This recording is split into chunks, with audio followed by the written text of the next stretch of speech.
Good morning students, welcome to Sheba Group of Schools online class. So in this class we are going to see the civics lesson 3.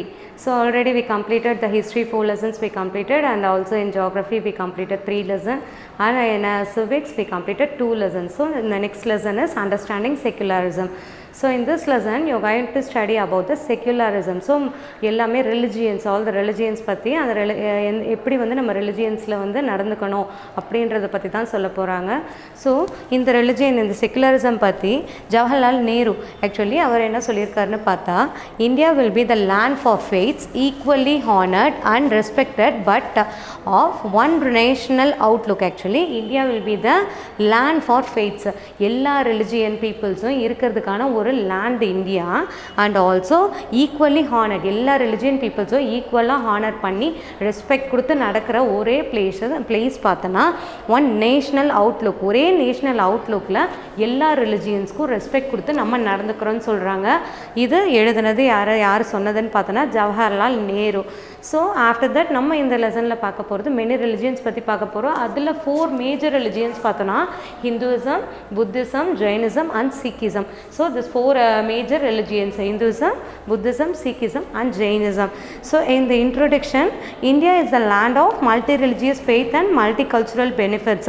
So நம்மளோட இந்தியாவில் நிறைய religions இருக்குது, and also multi-faiths and multicultural, நிறைய cultures we are following. So it is the birthplace for 4 major religions சொல்லியிருந்தேன்: Hinduism, Buddhism, Jainism and Sikhism சொல்லியிருந்தேன். And also in our country, people of diverse religions and beliefs are living peacefully for long time. எல்லா ரிலிஜியனும் இருந்தாலும் நம்ம எல்லாருமே என்ன பண்ணிகிட்ருக்கோம், எல்லாமே சேமாக தான் வந்து ஒரு பீஸ்ஃபுல்லாக தான் நம்ம இருந்துகிட்ருக்கோன்னு சொல்கிறாங்க. The concept of secularism is aimed at creating a society in which people of religious beliefs or people who do not belong to any religion can live together with harmony and peace.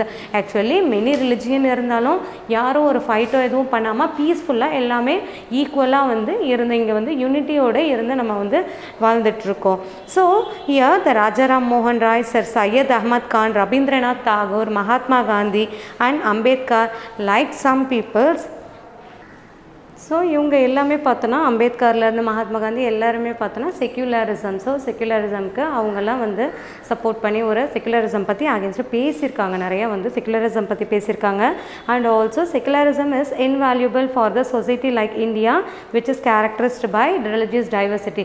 So secularism நம்ம சொசைட்டியில் பார்த்தோன்னா அதிக அளவில் நிறையா வந்து religions நிறையா இருந்தாலும் எல்லாமே வந்து யூனிட்டியோடு தான் இருந்திருக்காங்கன்னு சொல்கிறாங்க.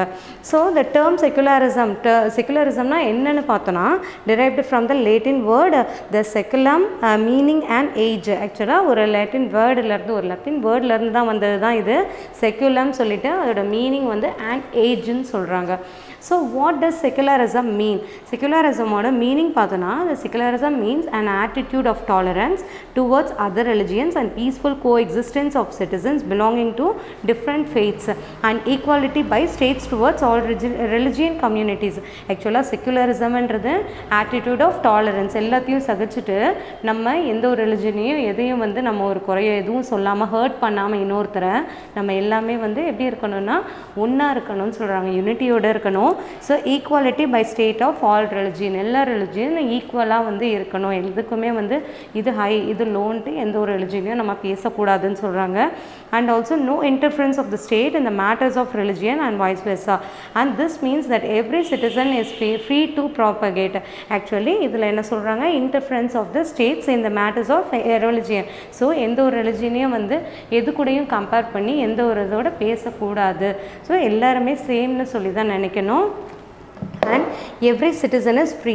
ஸோ எல்லா சிட்டிசனுமே இந்த வேர்ல்டில் வந்து ஃப்ரீயாக இருக்கிறவங்க தான். ஸோ நம்ம வந்து ரிலிஜியன் பேஸில் யாரையும் ட்ரீட் பண்ணக்கூடாதுன்னு சொல்கிறாங்க. ஸோ நெக்ஸ்ட்டு பார்த்தோன்னா நம்ம பார்க்க போகிறது objectives of secularism. So objectives of செக்குலரிசமில் பார்த்தோன்னா நமக்கு 3 ஆப்ஜெக்டிவ்ஸ் கொடுத்துருக்காங்க. That one religion community does not dominate another. ஒரு ரிலிஜியன் வந்து இன்னொரு ரிலிஜியனை என்ன பண்ணக்கூடாது, டாமினேட் பண்ணி பேசக்கூடாது.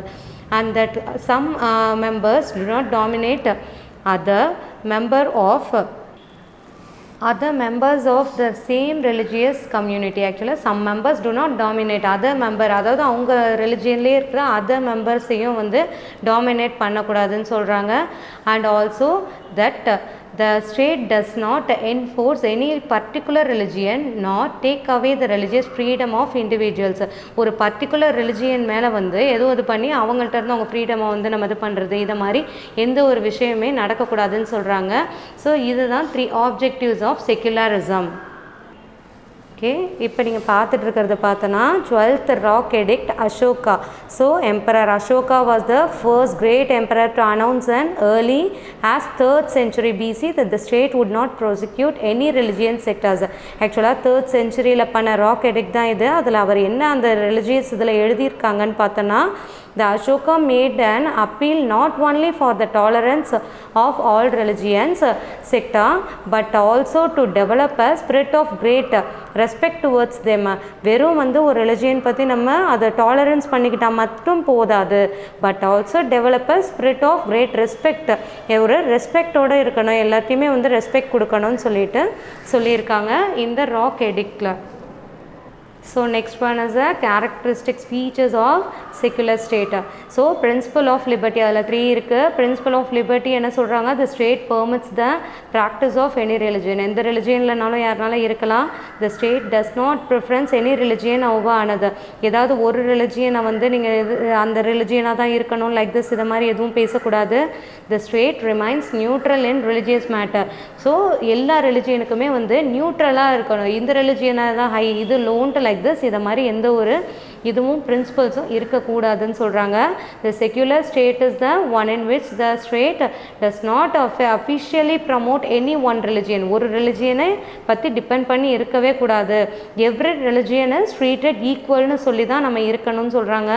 And also right to profess, right to freedom, practice and propagate, எல்லாத்துக்குமே நமக்கு ரைட்ஸ் இருக்குதுன்னு சொல்கிறாங்க. எல்லா ரிலிஜியன் பீப்புள்ஸ்க்கும் ரைட்ஸ் இருக்குது. And secular state no one is given preferential treatment and also state does not discriminate any person on the basis of religion. ஒரு ரிலிஜியனை வச்சு யாரையுமே பேஸ் பண்ணி சொல்லக்கூடாது, எல்லாமே சேம்னு சொல்லிட்டு தான் இருக்கணும். ஸோ இதுதான் நம்ம characteristics features of secular state. So the next one is secularism importance of secularism பார்த்தனா, India has the equal treatment of all religions. So எல்லா ரிலிஜியனும் equal and also state to maintain peaceful, எல்லாருமே வந்து பீஸ்ஃபுல்லாக இருக்கணும், ரொம்ப வந்து harmony and between peoples of various religion ideologies. எல்லாருமே எல்லா ரிலிஜியன் பற்றியும் நமக்கு தெரிஞ்சிருக்கணும் அண்ட் ஆல்சோ நம்ம பீஸ்ஃபுல்லாக இருக்கணும், பீஸ்ஃபுல் மெயின்டைன் பண்ணணும், எல்லாருமே யூனிட்டியோடு இருக்கணும்னு சொல்கிறாங்க. It is a part of democracy which grants equal rights and also give equal rights எல்லாருக்குமே கொடுத்துருக்கணும். நெக்ஸ்ட்டு பார்த்தோன்னா கான்ஸ்டிடியூஷன் அண்ட் செக்குலரிசம் சொல்கிறோம். ஸோ இதில் என்ன சொல்கிறாங்க, secularism is a part of Indian constitution. நம்ம இந்தியன் கான்ஸ்டியூஷனில் இது ஒரு part. People had the freedom to practise this religion. அவங்க ரிலிஜியனை ப்ராக்டிஸ் பண்ணுறது அவங்க ஃப்ரீடம் இருக்குது. And also secularism was accepted as one of the fundamental டெனன்ஸ் and development of democracy in India. So நம்ம கான்ஸ்டியூஷன் பார்த்தோன்னா not mentioned in our constitution when it adopted in 1950 வந்து நமக்கு secularism பற்றி எதுவுமே இல்லை. அண்ட் லேட்டர் ஆன் 1976 அப்புறம் தான் secularism பற்றி நமக்கு தெரிய வந்தது. த பேசிக் எய்ம் ஆஃப் அவர் கான்ஸ்டியூஷன் பார்த்தோன்னா ப்ரமோட் யூனிட்டி, எல்லாருமே இந்த பிக்சரில் எல்லாம் யூனிட்டியோடு இருக்கிற மாதிரி நம்ம எப்போவுமே யூனிட்டியோடு இருக்கணும்னு சொல்கிறாங்க. இண்டிவிஜுவல் வித் இண்டிவிஜுவல் டிக்னிட்டி, எல்லாருக்குமே ரெஸ்பெக்ட் கொடுத்து நம்ம நடந்துக்கணும். அந்த no state religion in India, ஆக்சுவலாக இந்த ஸ்டேட்டுக்கு இந்த ரிலிஜியன் தான் அப்படின்ற எந்த ஒரு இதுவுமே கிடையாது. Any special patronage upon any particular religion, the freedom of religion guaranteed under the Indian constitution is not confined. ஆக்சுவலாக ஃப்ரீடம் ஆஃப் ரிலிஜியன் கேரண்டீட் நம்ம இந்தியன் கான்ஸ்டியூஷன் படி எல்லா ரிலிஜியனுக்குமே ஃப்ரீடம்ஸ் இருக்குது. This was pointed out by the honourable supreme court சொன்னது இது. So எப்போனா state of பாம்பேயில் in 1954 all the citizen have a rights, all the religion peoples have a ரைட்ஸ்னு நமக்கு இந்த லா வந்து சொல்லியிருக்காங்க. ஸோ நெக்ஸ்ட்டு பார்த்தோன்னா கான்ஸ்டியூஷன் ஆஃப் இந்தியா வந்து ஒரு சில ஃபீச்சர்ஸ் நம்மளோட ரிலிஜியன்ஸ்க்காக சொல்லியிருக்காங்க. என்னென்னு பார்த்தோன்னா, the state will not identify itself controlled by any religion. So என் ஸ்டேட்டை வந்து ஸோ எந்த ஒரு கண்ட்ரோலும் வந்து ஸ்டேட்டை வந்து நம்ம வந்து பண்ணுறதில்ல, எந்த ஒரு ரிலிஜியனும் பண்ணுறதில்லன்னு சொல்கிறாங்க. The state guarantees to everyone the right. So state வந்து எல்லா ரிலிஜியனுக்குமே ரைட்ஸ் கொடுத்துருக்கு. அந்த state will not accord any preferential treatment any of them, no discrimination will be shown. இதுவும் எந்த ரிலிஜியனையும் வந்து ஒரு டிஸ்கிரிமினேட் பண்ணுறது, இந்த ரிலிஜியன் வேறு இது வேறுன்னு சொல்லிட்டு எந்த ஒரு டிஸ்கிரிமினேஷனும் இருக்கக்கூடாது. It creates fraternity. ஸோ எல்லாருமே வந்து எப்படி இருக்கணுமா, நம்ம ஃப்ராட்டர்னிட்டி ஒரு சகோதரத்துவம்னு சொல்லுவோம் இல்லையா, லைக் திஸ் பிரதர்ஹுட் இது மாதிரி வந்து இருக்கணும்னு சொல்கிறாங்க. ஸோ இதில் பார்த்தோன்னா கான்ஸ்டியூஷனல் ப்ரொவிஷன்ஸ் ஒரு சிலது கொடுத்துருக்காங்க. ஸோ ஆர்டிகல்ஸ் 15, 16 லைக் திஸ் 29 வரைக்கும் இருக்குது. ஃபஸ்ட்டு பார்க்கலாம். ஆர்டிகல் 15ல் என்ன சொல்லியிருக்காங்க, prohibition of discrimination on religious, caste, sex இதை மாதிரி பார்க்குறது, ரிலிஜியஸ் பற்றி பார்க்குறது, கேஸ்ட் இந்த கேஸ்ட் அந்த கேஸ்ட்னு பார்த்து எதுவும் வந்து நம்ம பண்ணக்கூடாது. அண்ட் ஆல்சோ ஆர்டிகல் 16ல் equality of opportunity in public employment, public எம்ப்ளாய்மெண்ட்லேயும் எல்லாருக்குமே வந்து ஆப்பர்ச்சுனிட்டி இருக்குது. நெக்ஸ்ட்டு பார்த்தோன்னா ஆர்டிகல் 25ல் கேரண்டிஸ் தான் freedom of consciousness and rights, எல்லாருக்குமே ரைட்ஸ் இருக்குன்னு சொல்லியிருக்காங்க. 26ல் freedom to manage religious affairs. So religion பற்றி நம்ம எந்த ஒரு இதையும் இது பண்ணுறதுக்கு ஃப்ரீடம் நமக்கு கொடுத்துருக்காங்க. அண்ட் ஆர்டிகல் 27ல் the state shall not compel any citizen to pay tax. So எந்த ஒரு சிட்டிசனையும் வந்து அந்த ரிலிஜியஸ் பேஸ்டில் எந்த ஒரு டேக்ஸ் பே பண்ணுறதோ இதெல்லாம் வந்து பண்ணக்கூடாதுன்னு சொல்லியிருக்காங்க. So article 28 on religious instruction on religious worship certain educational institutions. So educational இன்ஸ்டிடியூஷன்ஸ்லாம் வந்து நிறையா ஸ்டார்ட் பண்ணியிருக்காங்க ரிலிஜியஸ் பேசிஸ்லையும். And article 29 the ban of discrimination in state aided educational institution. And also religious பேசிஸில் அதை பற்றியே நம்ம வந்து எதுவும் வந்து சொல்லி கொடுக்கக்கூடாதுன்றதுக்காக அதை மாதிரியும் வந்து அதை பேன் பண்ணியும் வச்சுருக்காங்க நிறைய எஜுகேஷ்னல் இன்ஸ்டிடியூஷன்ஸை. ஸோ இதெல்லாம் நமக்கு கொடுத்துருக்க ஆர்டிகல்ஸை. Why do we need secular education, secular education நமக்கு எதுக்கு இருக்கணும்னு சொல்கிறாங்கன்னா, secularism in education means making public education free from any religion dominance. Children as future citizens must get education which should aim at the development of character and moral behavior. Actually இந்த secularism பற்றி எதுக்கு சொல்லி தரணுன்றாங்கன்னா, because in education making a public education free from the any religion, எல்லா religion பற்றியும் நம்ம சொல்லி தரது. So அந்த எல்லா ரிலிஜியனோட கல்ச்சர்ஸ்லேருந்து எல்லாமே வந்து எஜுகேஷனில் பசங்க வந்து கற்றுக்கிற மாதிரி இருக்கும், ஈஸியாக வந்து எல்லாம் புரிஞ்சுட்டு மாரல் வேல்யூவோட அவங்க இருப்பாங்கன்னு சொல்கிறாங்க. So the behaviour and character of the students is good. அந்த பசங்களோட கேரக்டர் பிஹேவியர் எல்லாமே குட்டாக இருக்கும். So secular education is needed to remove narrow mindedness and makes dynamic enlightened value to develop moral and humanistic and also to train the youth to good citizen. இந்த secularism பற்றி நம்ம secular education கொடுக்கறதுனால நல்ல behaviour இருக்கிறது இல்லாமல் யங்ஸ்டர்ஸும் எப்படி இருப்பாங்களா, good சிட்டிசனாக வந்து வளர்கிறதுக்கு நல்ல ஒரு ஆப்பர்ச்சுனிட்டின்னு சொல்கிறாங்க. அண்ட் ஈக்குவாலிட்டி, ஃப்ராட்டர்னிட்டி எல்லாருமே ஈக்குவலாக இருக்கணும். இதை மாதிரி இதெல்லாமும் நம்ம இந்த விஷயத்தில் தெரிஞ்சுக்கிறோம். To give wider vision towards life. So appreciation and understanding of other points of view. So நம்ம எப்படி இருக்கணும், வைடர் விஷயம் எல்லாமே தெரிஞ்ச விஷயமா இருக்குல்ல. இப்போ எல்லாமே நம்ம செக்குலர் எஜுகேஷன்லேயே நமக்கு ஆல் ரிலிஜியன்ஸ் பற்றி சொல்கிறாங்க. லைக் திஸ்னால் நம்ம எல்லாமே வந்து கற்றுக்குறோன்னு சொல்கிறாங்க. So to develop the spirit of love, tolerance, cooperation, equality and sympathy. So நம்மளாம் எப்படி இருக்கோம், எல்லாருக்கூடையும் வந்து ஒரு சகிச்சுட்டு எல்லாமே வந்து நம்ம பழக ஆரம்பிக்கிறோம். ஸோ த லவ், டாலரன்ஸ் எல்லாமே, கோஆப்ரேஷன் எல்லாமே டெவலப் ஆகுதுன்னு சொல்கிறாங்க. இது எல்லாமே செக்குலரிசமோட நீட்ஸாக சொல்கிறாங்க. ஸோ இந்த லெசனில் நமக்கு எல்லாமே சொன்னது என்ன சொல்லியிருக்காங்க, இதில் ஸ்டார்டிங்கில் நம்ம பார்த்தது செக்குலரிசம் பார்த்தோம். ஃபஸ்ட்டு ஸ்டார்டிங்கே வந்து ஜவஹர்லால் நேரு இந்தியாவில் செக்குலரிசம் எப்படி இருக்குன்றது எல்லா ரிலிஜியன்லேயும் நம்ம வந்து எல்லாமே ரெஸ்பெக்ட் கொடுத்துருக்கோன்னு ஸ்டார்ட் பண்ணியிருக்காங்க. அதுலேருந்து நம்ம பார்த்தது இந்த 4 மேஜர் ரிலிஜியன்ஸ் பார்த்தோம். ஹிந்துவிசம், புத்திசம், ஜெயினிசம், சீக்கிசம் பார்த்தோம்.